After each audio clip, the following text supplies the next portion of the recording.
Tener por efecto de la crisis. Hay comprometido cerca de 17.000 millones de dólares. ¿Qué pensaban ustedes? O sea, usted personalmente, ¿qué pensaba antes de la encuesta? Yo sentí evidentemente una sensación difícil de explicar porque por un lado tenía confianza de que hubiera un sentimiento positivo, pero no... Pero también temor por los resultados. Temor porque podríamos estar en una situación bastante menor que la de 24. Recordemos que Argentina está en cifras menores, México tiene 1, por ejemplo, ¿no? Estados Unidos tiene 10. Curiosamente, Estados Unidos tiene mejor intención de contratación para el primer trimestre que lo que fue en el cuarto trimestre, que tuvo 9. Eso también es un detalle interesante a reflexionar, a pesar de todo lo que estamos hablando. Pero sí, tenía un poquito de reparo. Eso? ¿Cómo funciona? Yo creo que es un pedacito de esperanza con respecto a lo que va a ser el nuevo gobierno de Obama. Hay un voto de confianza ahí, escondido. Claro, y evidentemente, claro, los temores de la crisis agravan la generación de despidos, etcétera. Recordemos que acá medimos expectativas, no medimos cuántos empleos se van a crear ni cuántos despidos se van a producir. Pero las expectativas en Estados Unidos suelen haber mejorado ligeramente y creo que ese efecto evidentemente el nuevo gobierno. Es lo que en teoría se va a decidir, lo que se piensa se va a decidir. Es lo que se piensa se va a decidir. Vamos con el siguiente cuadro, por favor. Tercer cuadro, expectativas de empleo, resultados nacionales, primer trimestre de 2019. Acá tenemos una muestra de las regiones.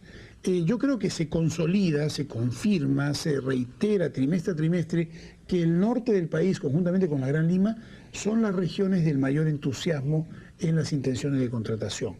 Esta vez Lima ha decrecido de una manera interesante porque creo yo que el tema de la crisis que tú mencionas le debe haber impactado a un importante sector del empresariado. Pero indudablemente sigue siendo muy alta, 35% de tendencia neta. Fíjate, 40% piensan todavía incrementar su plantilla de personal en Lima. En el caso de Lambayeque, 63% y Piura, 41%. Es importante rescatar que en Piura se produce un fenómeno también estacional. Siempre en el primer trimestre arroja la más alta intención de contratación.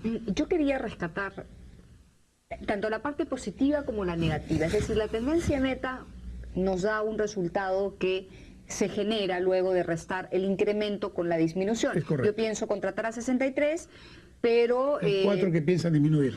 Claro, exacto. Entonces, pero hay 4, digamos, 4 empresas piensan contratar, pero una piensa despedir, digamos, ¿no? La tendencia neta es 3. La tendencia neta es 3. Entonces, aquí, si bien se dan todavía números importantes en el incremento, 63 Lambayeque, 41 Piura, 40 ¿no? Lima. 40 Lima. No es poca cosa. La pregunta es, ¿las cifras en la columna de disminución se han incrementado? Me imagino que sí, porque da un resultado. Se ha incrementado muy ligeramente. Ajá. Esto es importante, la pregunta que haces. El caso de Arequipa, como ustedes ven en el cuadro, sí representa, Arequipa y Junín representan las más notorias alzas, digamos, en la intención de disminuir personal. Pero a lo largo de la muestra de Manpower se han visto números del 4, 5, 6% de empresas que piensan despedir personal. No ha excedido realmente ese guarismo. Ahora bien, el caso de lo que es lo que dicen sin cambio, sí se ha mantenido un nivel del 50-60% a nivel nacional y sí creo que se ha incrementado de manera interesante en la Gran Lima, claro. Se lo sobre todo la Gran Lima y la Libertad, ¿no? Se lo preguntaba porque el número de tendencia neta no solamente varía porque hay un incremento en el número de contrataciones, sino porque puede haber un incremento o una disminución en la otra columna. Es el caso de Junín, tienes 23%, que es un número interesante, pero tienes 14% que disminuye, entonces hace que la tendencia neta sea 9, y es un número aparentemente engañoso y que bajo está esto, ¿no? Pero en realidad hay 23% de empresarios que todavía piensan contratar. Entonces, la columna de la derecha de empresas o empresarios que más bien no piensan contratar, ¿es un número que más o menos se ha mantenido constante? Se ha mantenido constante, yo diría que sí ha habido diferencias en lo que disminución se refiere. Claro. Ahí es donde no, si no los resultados no hubieran variado, pero la pregunta es qué tanto, ¿no? Y más aún, yo diría que lo que más se ha marcado es que los que han manifestado que no van a hacer cambios se ha incrementado. O sea, la cautela ha prevalecido por encima del pesimismo. Y creo que ese es un detalle muy interesante a rescatar. O sea, en lugar de decir voy a despedir, han preferido decir voy a mantenerme al margen. Claro. Ok, vamos por favor con el último cuadro. Cuadro sectorial, este es muy interesante. Se constituye casi como ya un refrito el buen momento que pasa el sector financiero, seguros y bienes raíces. Tiene la tendencia más alta de la muestra.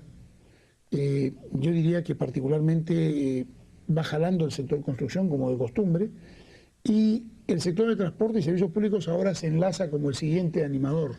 Creo que esto tiene que ver mucho con el nivel de inversiones que se espera. Entonces esos son sectores que van a ser beneficiados conjuntamente con el sector construcción. Evidentemente minería participa en un segmento, pero minería realmente es poco contribuyente en cuanto a generación de empleo respecto a lo que es construcción. Ahí la gran locomotora es construcción. Sin embargo, es importante verificar que la cifra es una cifra importante, 27. Usted asegura que por un mayor peso de la construcción. ¿Qué tanto? Bueno, si yo tuviera que hacer un comparativo entre lo que aporta minería y construcción en términos de empleo, la relación es 10-9. Construcción es mucho más fuerte en términos de generación de empleo que la minería. No, esto no quiero hablar de sueldos, ni salarios, ni calidad del trabajo, simplemente estoy hablando de cantidad. ¿Usted cree que los resultados de esta encuesta hubieran cambiado si se hubiera hecho mañana o hoy día, luego del mensaje del presidente García? Es una pregunta difícil de responder, pero me permito entender de que las intenciones de los empresarios varían en función de una serie de circunstancias, una serie de elementos. Indudablemente que la respuesta tendría que ser que sí, debe haber sido diferente. Pero cuán diferente, ese es el tema verdaderamente difícil de responder. Si hubiera sido dramáticamente superior, dramáticamente inferior, no lo puedo asegurar.